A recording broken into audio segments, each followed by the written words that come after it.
Hello viewers, কেমন আছেন সবাই? আশা করি সবাই ভালোই আছে। আজকে আমি আপনাদের দেখাবো অনলাইনে বিকাশের মাধ্যমে ডিসিআর ফি বা পেমেন্ট কিভাবে পরিশোধ করবে। তো চলুন আমরা প্র্যাকটিক্যালি দেখি। তার আগে ছোট্ট একটা রিকোয়েস্ট করি, যদি আপনি আমার চ্যানেলে নতুন এসে থাকেন তাহলে দয়া করে আমার চ্যানেলটি সাবস্ক্রাইব করবেন, পাশে থাকা বেল বাটনটা ক্লিক করে রাখবেন লেটেস্ট ভিডিও সবার আগে পাওয়ার জন্য। যারা সাবস্ক্রাইব করেছেন তাদের সবাইকে ধন্যবাদ। সাথেই থাকবেন, ফিরে আসছি ছোট্ট একটা ইন্টারভিউ পর।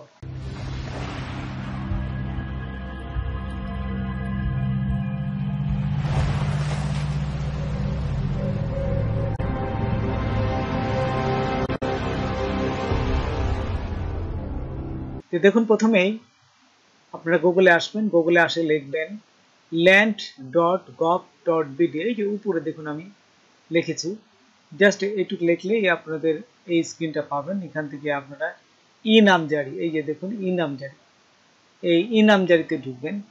ই নামজারিতে যখনই ঢুকবেন, ঢোকার পর দেখুন এখানে আপনার এই যে আবেদন শুনানি হয়ে গেছে, এখন পেমেন্ট দিবেন এই যে 1100 টাকা। আবেদনের সর্বশেষ অবস্থা এইখানে ক্লিক করার পর এখানে আবেদনের সঠিক তথ্য দিন। দেখুন এখানে যাবে যে আপনাদের কোন বিভাগ থেকে করছেন, বিভাগটা দিবেন। তারপরে এখানে আবেদনের আইডি নাম্বারটা দিবেন, তারপরে আবেদনের জাতীয় পরিচয়পত্র নাম্বারটা দিবেন এবং তারপরে যোগ। এখানে এটি দেওয়ার পর আপনারা কি করবেন, এইখান থেকে এই যে নিচে দেখুন জাস্ট এই যে খুলুন, এখানে চলে আসছে। তারপরে এইখান থেকে আপনারা এই যে খতিয়ান, একটা খতিয়ানটা লাগে, তাই খতিয়ানটা ডাউনলোড করে নেবেন প্রথমে। এই যে এবং দেখে নেবেন যে আপনারা পেমেন্ট করবেন, ডিসিআর পেমেন্ট করবেন, এই খতিয়ানটা ঠিক আছে কিনা, তার নাম ঠিক আছে কিনা, তার খতিয়ান নাম্বারটা ঠিক আছে কিনা, দাগ নম্বরটা ঠিক আছে কিনা, জাস্ট এইগুলো একবার চেক করে নেবেন।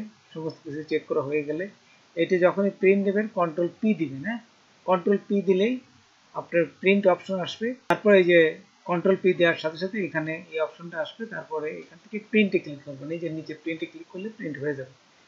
আচ্ছা, এখন দেখুন আমরা এই ডিসিআর ফিটা জমা দিব। তো এইটা ডিসিআর ফিতে ক্লিক করলাম। ক্লিক করলে এখানে চলে আসবে। এই যে দেখুন আপনার আবেদনের ট্র্যাকিং নাম্বারটা দেখবেন যে ঠিক আছে কিনা। ডিসিআর ফি 1100 টাকা জমা দেবেন। আপনার বিকাশের জন্য অবশ্যই টাকা থাকতে হবে। ঠিক এই অবস্থায় আপনারা চলে আসবেন। এই যে ডান পাশে দেখুন ব্যাংকিং, ইন্টারনেট ব্যাংকিং, হ্যাঁ, এই যে এটা ইন্টারনেট ব্যাংকিংয়ে চলে আসবেন। হ্যাঁ, এইটাতে ক্লিক করবেন। এখানে ক্লিক করলে এখানে ইন্টারনেট ব্যাংকিং এর ভিতরেই বিকাশ আছে। আমরা এইটাই চলে যাব, এটা যায়। তারপরে দেখুন নিচে আছে কি, এই যে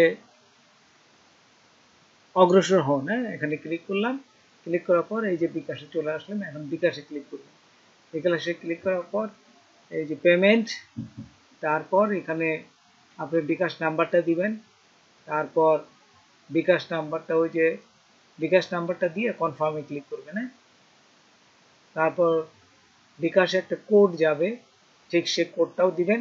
তারপর পাসওয়ার্ডটা দিবেন। হ্যাঁ, পাসওয়ার্ডটা দিয়ে আবার কনফার্ম দিবেন। এই যে পিন নাম্বারটা দিবেন। হ্যাঁ, পিন নাম্বার দিয়ে কনফার্মে ক্লিক করার সাথে সাথে দেখুন আপনার বিকাশটা হয়ে গেছে। এই যে বিকাশটা হয়ে গেছে। এখান থেকে সেই বিকাশের যে আপনার স্লিপটা এখানে পাবেন। এই যে দেখুন ডিসিআর ফি দাখিল সংক্রান্ত তথ্য। এখানে এই যে পেমেন্ট রিপ্রিন্ট, যদি এই পেমেন্টের প্রিন্ট নিতে চান তাহলে এইখানে ক্লিক করবেন। হ্যাঁ, পেমেন্টে জাস্ট ক্লিক করলাম। পেমেন্টে ক্লিক করার সাথে সাথে আমাদের এই যে পেমেন্টের রিসিপ্টটা চলে আসলো। হ্যাঁ, তারপর দেখুন এই যে এখান থেকে কন্ট্রোল পি দিবেন। কন্ট্রোল পি দেওয়ার সাথে সাথেই প্রিন্টের অপশন চলে আসবে। তারপর নিচে দেখুন এই যে প্রিন্ট আছে, আপনি প্রিন্টারটা দেখে নেবেন। প্রিন্টে ক্লিক করার সাথে সাথে প্রিন্ট হয়ে যাবে।